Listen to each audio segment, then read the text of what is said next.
Halo anak-anak ibu, selamat pagi. Hari ini kita mau belajar dari buku tema 5, subtema 1, pembelajaran 3, pelajaran PKN dan IPS. Nah, ibu akan mengirimkan video tentang penjelasan pelajaran PKN. Kamu harus menyaksikannya. Selamat menyaksikan. Indonesia adalah negara kesatuan yang penuh dengan keragaman. Terdapat 17.504 pulau di Indonesia. Lalu, terdapat 1.340 suku bangsa dan juga 546 bahasa. Namun, Indonesia mampu mempersatukan berbagai keragaman itu sesuai dengan semboyan bangsa Indonesia, yaitu Bhinneka Tunggal Ika, yang berarti berbeda-beda tetapi tetap satu jua. Tetapi sebelum itu kita harus tahu dulu apa itu persatuan dan kesatuan. Persatuan berasal dari kata satu yang berarti utuh atau tidak terpecah belah. Persatuan-kesatuan menandung arti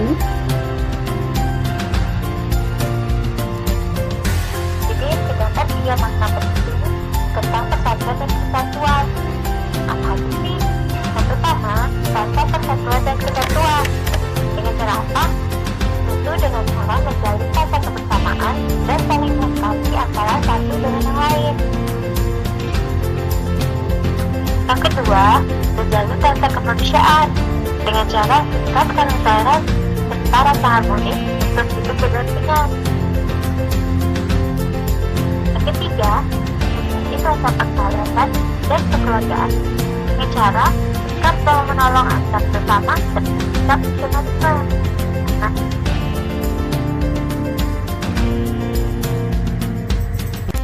Yang pertama, lanjut kesejahteraan, kedua, lanjut kesejahteraan, ketiga, lanjut operasional.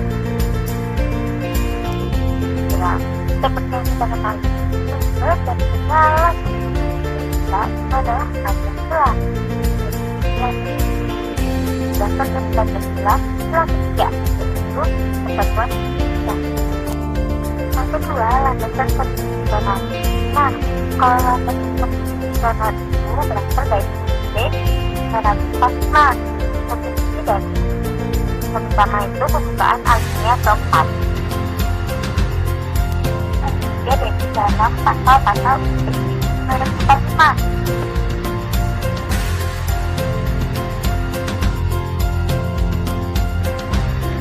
Yang ketiga, landasan operasional. Sedangkan landasan operasional yaitu adalah Staf MPR nomor 4 MPR tahun 1999 tentang garis besar haluan negara. Tentunya untuk menjaga dan mempertahankan cinta tanah air, contohnya menjaga keamanan wilayah negaranya dari ancaman yang datang dari luar maupun dari dalam negeri. Yang contoh kedua, mengolah kekayaan alam dengan menjaga ekosistem guna meningkatkan kesejahteraan rakyat. Kedua, kita persatuan dan kesatuan guna memberi bantuan tanpa membedakan suku bangsa atau daerah. Yang kedua, mempelajari dari daerah hingga rela berkorban dengan partisipasi dan yang keempat, pengetahuan budaya dalam mempertahankan negara, tentang kesiapan kesehatan dan kesiapan keamanan. Sikap dan perilaku menjaga kesatuan NKRI, contohnya jaga wilayah di sekitar tanah, tidak kedua menghormati perbedaan suku, budaya, agama, dan warna kulit. Prinsip kesatuan dan persatuan. Prinsip Bhinneka Tunggal Ika, prinsip nasionalisme Indonesia, prinsip kebebasan dan tanggung jawab, wawasan Nusantara, kesatuan pembangunan untuk mewujudkan cita-cita reformasi. Persatuan dan kesatuan bangsa secara moralitas. Moral adalah ajaran tentang hal yang baik dan buruk yang menyangkut etika dan perbuatan manusia. Nah, Nah, bagaimana anak-anak ibu dengan penjelasan di dalam video tentang persatuan dan kesatuan bangsa Indonesia? Mungkin kamu sudah mengerti apa itu persatuan dan kesatuan di bangsa Indonesia. Nah, ibu tidak perlu lagi banyak memberi penjelasan untuk pelajaran ini.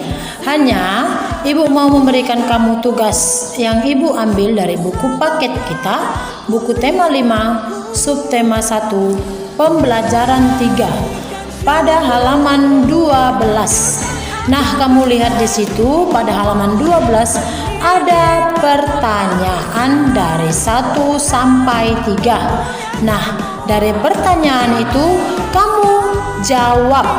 Nah, untuk menjawabnya, kamu baca dulu teks pada halaman 11 yang berjudul Persatuan dan Kesatuan Bangsa Indonesia. Kamu baca teks tersebut dari halaman 11 sampai 12. Lalu, kamu bisa mengerjakan soal pertanyaan dari 1 sampai 3. Ya, kamu lihat nomor 3 itu ada A, B, dan C-nya. Nah, kamu harus selesaikan juga. Oke, anak ibu, semoga kamu bisa mengerti untuk tugas yang ibu berikan di pelajaran PKN. Nah, selanjutnya ibu akan memberikan video penjelasan pelajaran IPS. Kamu harus menyaksikannya lagi supaya kamu bisa mengerti dan memahami apa dari penjelasan di dalam pelajaran IPS ini. Selamat menyaksikan. Assalamualaikum warahmatullahi wabarakatuh. Selamat datang lagi di channel Bu Guru Berbagi. Hari ini Bu Guru ingin mengajak kalian untuk belajar muatan pelajaran IPS kelas 5 tema 1 subtema 2 pada materi kenampakan alam di Indonesia. Sebelumnya, Bu Guru ingin bertanya terlebih dahulu, tahukah kalian apa itu kenampakan alam?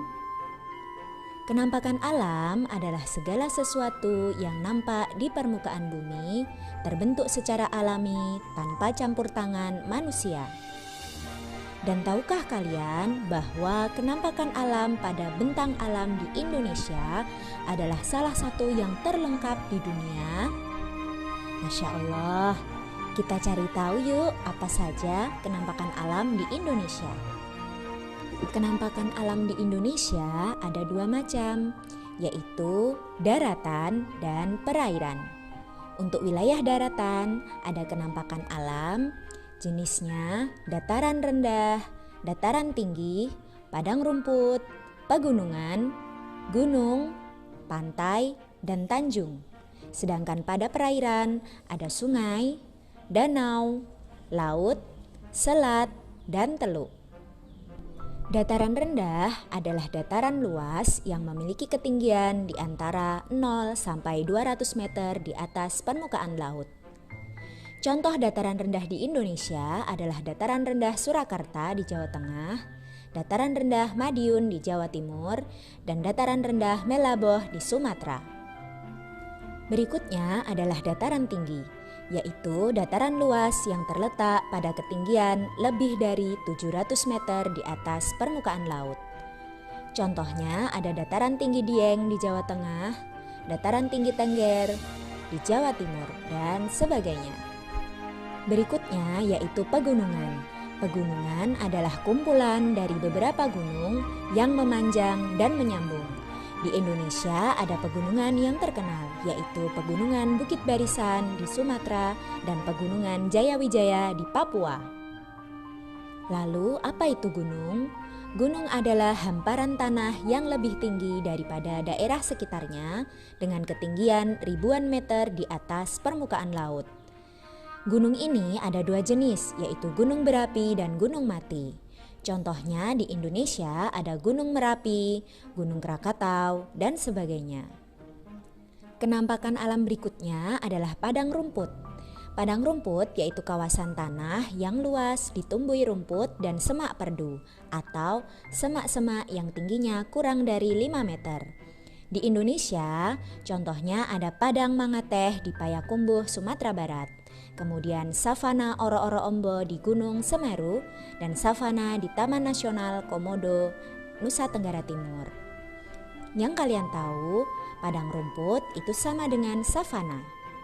Selanjutnya adalah pantai. Pantai yaitu daerah perbatasan antara daratan dan lautan. Di Indonesia termasuk negara dengan bibir pantai terpanjang di dunia.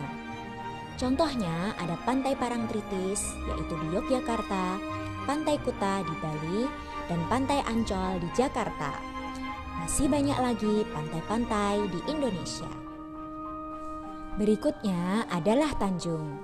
Tanjung yaitu daratan yang menjorok ke laut. Contohnya ada Tanjung Priok di Jakarta dan Tanjung Api di Sulawesi Tengah. Kita masuk ke kenampakan alam wilayah perairan. Yang pertama adalah sungai. Sungai yaitu aliran air besar yang memanjang dan mengalir terus-menerus dari hulu di dataran tinggi ke hilir di dataran rendah. Contohnya ada Sungai Kapuas di Kalimantan Barat, kemudian Sungai Mahakam di Kalimantan Timur, Sungai Barito di Kalimantan Tengah sampai ke Kalimantan Selatan, Sungai Batanghari di Jambi, Sungai Musi di Sumatera Selatan, dan sebagainya. Tahukah kalian bahwa Sungai Kapuas adalah sungai terpanjang di Indonesia? Ya, Masya Allah ya. Dan tahukah kalian bahwa Sungai Kapuas juga digunakan sebagai sarana transportasi air? Berikutnya adalah danau. Danau yaitu cekungan besar berisi air di permukaan bumi yang dikelilingi oleh daratan. Contoh danau di Indonesia adalah Danau Toba di Sumatera Utara dan Danau Tempe di Sulawesi Selatan. Berikutnya adalah laut. Laut yaitu perairan asin yang luas di permukaan bumi. Indonesia memiliki wilayah kelautan yang sangat luas. Contoh laut di Indonesia adalah Laut Jawa, Laut Sulawesi, Laut Maluku, dan sebagainya. Berikutnya adalah selat. Selat yaitu laut sempit di antara dua pulau. Indonesia juga memiliki selat-selat yang sangat banyak. Contohnya ada Selat Sunda yang terletak di antara Sumatera dan Jawa, Selat Bali yang terletak di antara Pulau Jawa dan Pulau Bali, Selat Madura yang terletak di antara Pulau Jawa dan Pulau Madura, Selat Malaka yang terletak di antara Pulau Sumatera dan negara Malaysia, dan Selat Karimata yang terletak di antara Pulau Sumatera dan Pulau Kalimantan. Berikutnya adalah teluk. Teluk yaitu bagian lautan yang menjorok ke daratan. Contoh ada Teluk Jakarta, Teluk Labuan Bajo, dan sebagainya. Sekian penjelasan dari Bu Guru Berbagi. Terima kasih telah menonton video ini sampai selesai. Bagaimana anak-anak ibu dengan penjelasan di dalam video tentang kenampakan alam di Indonesia? Mungkin kamu sudah mengerti dan kamu sudah memahami apa-apa saja kenampakan alam di Indonesia. Nah, di sini ibu tidak perlu lagi banyak memberi penjelasan, hanya ibu mau memberikan kamu tugas yang ibu ambil dari buku paket kita, buku tema 5, subtema 1, pembelajaran 3 pada halaman 15 sampai 16. Nah, tugas kamu untuk pelajaran IPS ini, kamu lihat di halaman 15 sampai 16. Di situ ada tugas kamu 1 sampai 3. Nah, tugas kamu yang pertama, kamu mencari 10 nama gunung serta letaknya yang terdapat di Indonesia. Lalu tuliskan pada tabel berikut. Nah, untuk soal nomor 1, kamu mencari 10 nama-nama gunung yang terletak di Indonesia. Nah, itu untuk nomor 1. Untuk nomor 2, kamu sebutkan 5 nama selat serta letaknya yang terdapat di Indonesia juga. Nah, kamu tuliskan sesuai di tabel berikut. Maksudnya, kamu cari lagi 5 nama selat serta letaknya yang terdapat di Indonesia. Hanya 5 selat saja. Itu untuk nomor 2. Nah, untuk nomor 3, Sebutkan 5 nama pantai serta letaknya yang terdapat di Indonesia. Tuliskan pada tabel berikut. Nah, ini juga kamu disuruh mencari 5 nama pantai serta letaknya yang terdapat di Indonesia. Oke anak ibu, sampai di situ tugas yang ibu berikan untuk pembelajaran 3 ini.